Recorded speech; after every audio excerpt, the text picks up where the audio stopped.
Hey, it's A Home Collector here. And today's video, I'm going to take you guys kind of through how I keep track of all my Militaria. So this is something I did not do for the first couple years I was actually collecting. Because back then when you only have a couple of items, it's easy to kind of keep track of, oh, okay, I remember I bought this here. This is the story that I got with it. But when you start getting hundreds or thousands of items, it's very hard to keep track of that anymore. And so having an Excel sheet like this is a great way to track that information. So I have all of my stuff broken into a few basic categories, kind of go through some of those. For example, this is my large items tab. What I define as a large item is anything that won't fit in a binder. So anything that's not like a document or a photograph would fall under that category. So for example, I have these subheaders, like this is the headgear section here. We also have an index number, so all my items are tagged. You can get these little like if you've ever been to an antique store, they have those like paper tags that have the cloth string that you can wrap around part of an item to keep it, to put a price on it. And I use something similar to keep track of my items, and so I can reference them in the catalog. Historical information. So this is anything about the item itself, the story that I got when I bought it, or what I know about it. Condition. Kind of subjective, but if you ever need to references for like an insurance filing or something like that, being able to look at conditions might be important. Where and when I purchase those items, that's great. If I buy something, then a few years down the road, I'm like, I wonder if this person has anything else like that. I can kind of keep track of it that way. And then price paid. This is great. So I actually have. It's good to know how much you paid for an item. Like if you go back to sell it a few years later, oh, I paid this much for it. Look at the market now. It looks like the prices have gone up a little bit. It's kind of good to have that number in mind. And again, I actually have a link at the bottom of this Excel sheet that tallies all of the totals across all the separate tabs, so I can keep track of the total value of the collection that way. Um, so yeah, this is like I said, the large item section. So for example, we have my French relic helmet that I did a video on ages ago. It's not really good. I would not recommend going to watch it, but it is an item that I have. So I got a little bit of background there, a little bit about the condition, the battle damage. Purchased it in an antique store in Virginia back like 2017-ish. As you can see by this point, I kind of forgotten where this came from. And I paid $80, which I thought was a pretty fair price. I still think it's pretty good for what it is. Now, in the Photos tab, if I scroll over here, it's very similar. So we have like a reference number, condition, details, everything like that. Well, it's cool if you have a lot of photographs and you have them, labeled and titled pretty well. Let's say, for example, the Stug video that I did earlier this month. So if I wanted to search and see, oh, do I have any other photos of Stugs? I could do that. Go through here, see everything that we have. But yeah, so next to this tab, we have the HCOM backings. Those of you who've watched my death card videos, the HCOM's probably one of my favorite like designers of death card backings. I would say some of my favorite ones are not HCOM, but HCOM has more of my favorites than anybody else. Now, this is a little outdated because of the new way that I'm tracking my death cards now, which we're going to get to in a little bit here. We also have the documents and death cards section. So, yeah, I track my death cards here, with the reference number as usual, all the background information for my research, condition, everything else. I will say because it takes me so long to get the death cards after I buy them to put them into the sheet. Usually the prices here on like the rest of my collection are not what I paid for them, what I think they're worth based off the research, what I was able to discover.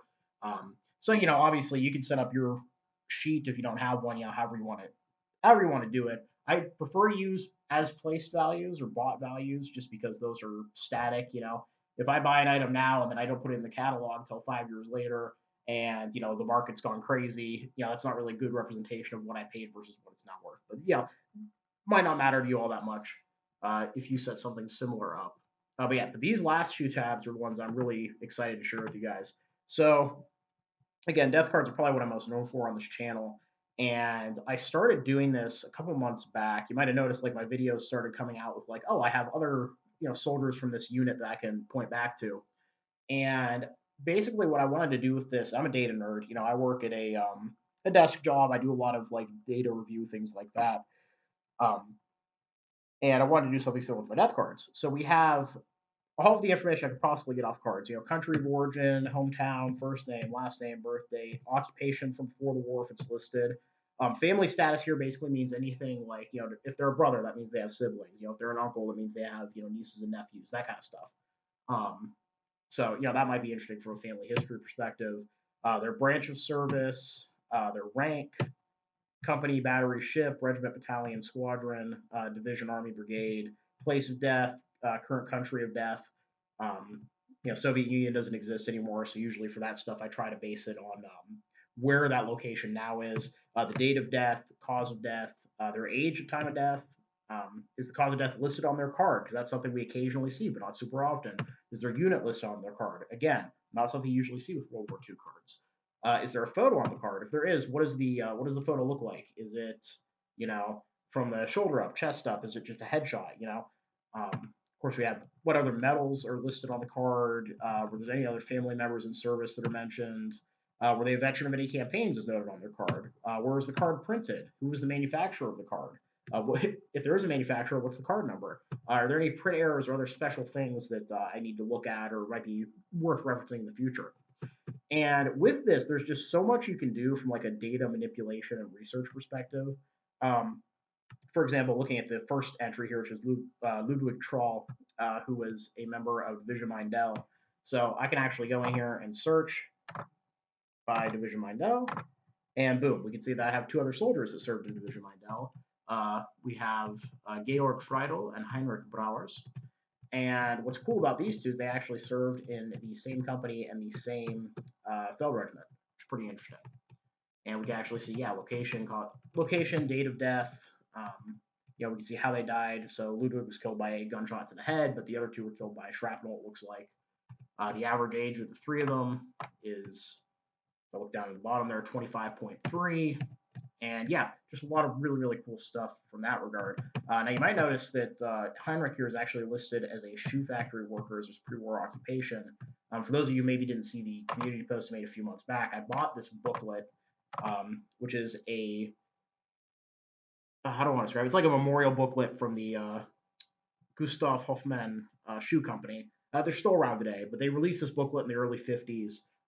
It was in memorial of all their employees that died during the war, both civilian and military.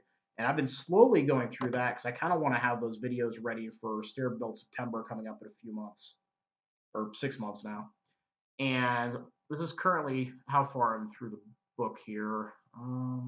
Yeah, so everything above this line is, above this line is like the actual death cards that I have research translated, that kind of stuff. And then below this line is all the entries from that shoe factory book. And currently I'm only through K. And yeah, there's like 100 plus that I've already done. And there's actually been some really interesting stuff that I found through there too. One of the other kind of interesting things is that something I've noticed on a few of my death cards, if I scroll back up here to the print error section, is that some of these cards have an Iron Cross with 1940. It's weird to me that there's some cards that have an Iron Cross as like a 1940 at the bottom instead of the 1939 that should be on there. World War II Iron Crosses are all dated 1939 at the bottom. As far as I'm aware, there never was a 1940 dated Iron Cross. I don't know why there would have been. But it's interesting because even though I've only seen this error, or this, not really an error, but this odd variance, two of the times was by the same printer, M. Wolischmiller in Dingolfing. Then we also have a P. Brandhuber in Wilsberg, who also had that 1940 EK stamp, and then an unknown printer that was on an unlisted card. But yeah, really interesting. So I know that at least these two had that same print block that had that 1940 Iron Cross. They're the only ones that I've seen. But yeah, like I said, it's just there's so much research you can do. I can sit here and go through this for hours and play around with it. Looking at like what's the most common cause of death in the collection. How many of the soldiers listed here are German versus Austrian. I'm not going to bore you guys with all that, but if you collect death cards and you don't have a system like this, I strongly encourage you to try it. Because sure, the initial setup takes a lot of effort. Especially if you have hundreds or thousands of cards, you're going to be spending a lot of time going through and trying to input all this information. But once you have it, the stuff that you can do and the comparisons you can make, it makes it all worth it in the end. But yeah, so I hope you guys all enjoyed this video. I hope that might be, helps you out if you don't already track your stuff, give you an idea of how you can kind of do it. Because, in addition to keeping track of all the information, also, if you ever have a fire or a flood or somebody breaks in and steals a bunch of stuff, having a list like this is really good for your insurance claims, especially for like the value section. So yeah, definitely something you should consider. And yeah, let me know down below if you guys have other ways that you track your collections. Yeah, I love hearing from you guys. Thank you all for watching. Happy collecting, and I'll see you all again very soon.